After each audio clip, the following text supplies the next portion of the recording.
India TV news. Chegunta మండలం Badiyaram highway 44వ bypass road పక్కన ఉత్తరప్రదేశ్ కు చెందిన లాల్ బహదూర్ 49 సంవత్సరాలు అనే వ్యక్తి అనుమానాస్పద స్థితిలో మృతి చెందారు. రామాయంపేట సిఐ వెంకటరాజా గౌడ్ మాట్లాడుతూ మృతుడు మేడ్చల్లో ఓ స్వీట్ హౌస్ లో పనిచేసేవాడు.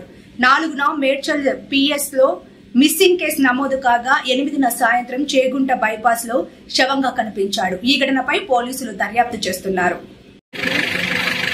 ఈరోజు సాయంత్రం 6 గంటల సమయంలో బ్లూకోట్ వాళ్ళు పెట్రోలింగ్ చేసిన వడియారం బైపాస్ దగ్గర రోడ్ సైడ్ వస్తుంటే లెఫ్ట్ సైడ్ ఒక అన్నోన్ డెడ్ బాడీ బ్లూకోట్ వాళ్ళు గమనించడం జరిగింది.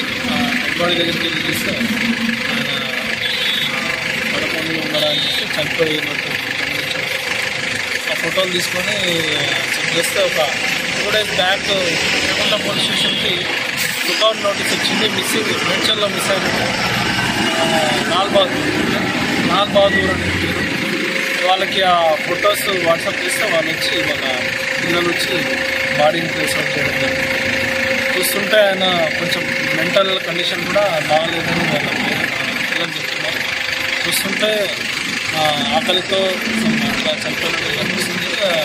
పూర్తిగా విచారణ చేపట్టి ఏ విధంగా సంబంధించిందంటే తర్వాత డీటెయిల్ ఎంక్వైరీ చేయడం. సబ్స్క్రైబ్ చేసుకోండి ఒమేగా ఇండియా టీవీ.